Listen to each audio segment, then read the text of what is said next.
قومی اور صوبائی اسمبلی کے 13 حلقوں میں ہونے والے ضمنی انتخابات نے ملک کی سیاست میں نئی ہلچل پیدا کر دی ہے۔ مسلم لیگ نون کی 12 نشستوں پر کامیابی نے نہ صرف اس کی پارلیمانی پوزیشن کو مضبوط کیا ہے بلکہ حکومتی کارکردگی کے بیانیے کو بھی نئی زندگی بخشی ہے۔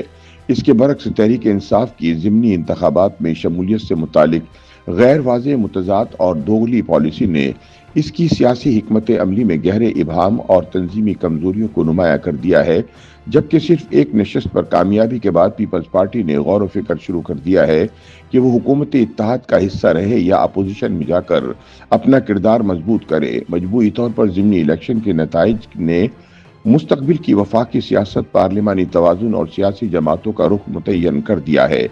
مبصرین کے مطابق پاکستان میں ہونے والے ضمنی انتخابات میں عموماً ہنگامہ خیزی اور عوامی دلچسپی نہ ہونے کے برابر ہوتی ہے، جس کا اظہار ان ضمنی انتخابات میں سامنے آنے والے ووٹرز ٹرن آؤٹ سے بھی واضح ہے۔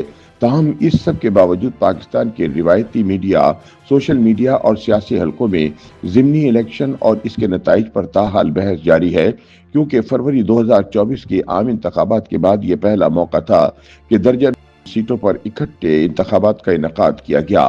تاہم تحریک انصاف کے بائیکاٹ اور پیپلز پارٹی کی جانب سے قومی اسمبلی کی نشستوں پر امیدوار کھڑے نہ کرنے کی وجہ سے پاکستان مسلم لیگ نون کے لیے میدان لگ بھگ خالی تھا۔ اسی وجہ سے نون لیگ 13 میں سے 12 سیٹیں جیتنے میں کامیاب رہی۔ تاہم جن 6 قومی اسمبلی کی نشستوں پر انتخابات ہوئے، ان میں سے 4 حلقے ایسے تھے جہاں نون لیگ کو کسی حد تک مقابلے کا سامنا تھا، جیسا کہ ہری پور کے حلقہ NA-18 میں نون لیگ کے امیدوار بابر نواز کے مد مقابل پاکستان تحریک انصاف کے رہنما عمر ایوب کی اہلیہ تھی اور یہاں سخت مقابلہ بھی دیکھنے میں آیا۔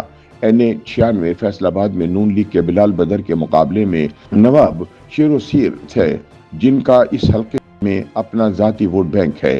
نواب شیر و سیر نے 8 فروری کو الیکشن نون لیگ کے ٹکٹ پر لڑا تھا، جبکہ وہ پیپلز پارٹی کے ٹکٹ پر اسی حلقے سے MNA بھی رہ چکے ہیں۔ لاہور کا حلقہ NA-129 ایک ایسا حلقہ تھا جس کا PTI نے بائیکاٹ نہیں کیا تھا۔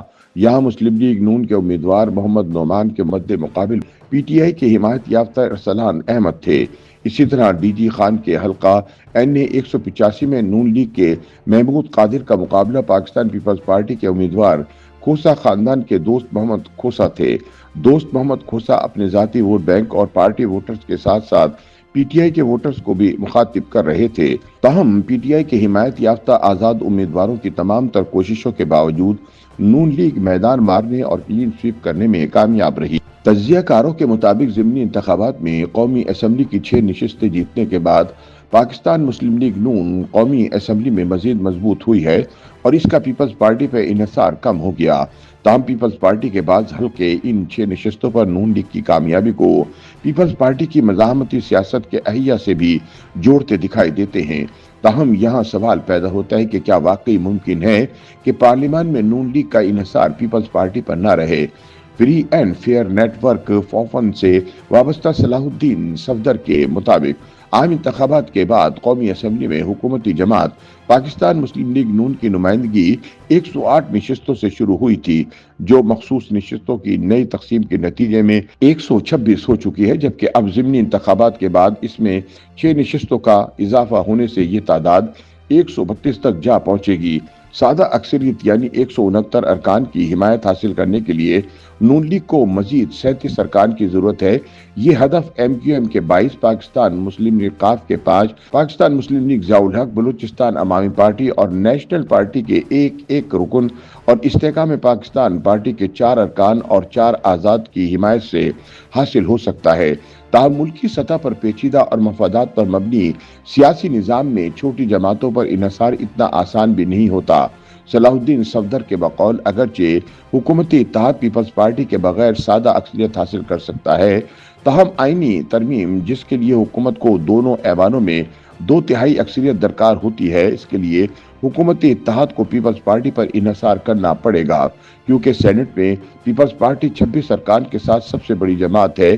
وہاں پیپلز پارٹی کی حمایت کے بغیر حکومتی آئینی بل کے لیے 2/3 اکثریت حاصل نہیں ہو سکتی۔ اس لیے نون لیگ کے لیے پیپلز پارٹی کی حمایت کے بغیر حکومتی معاملات چلانا ناممکن ہے۔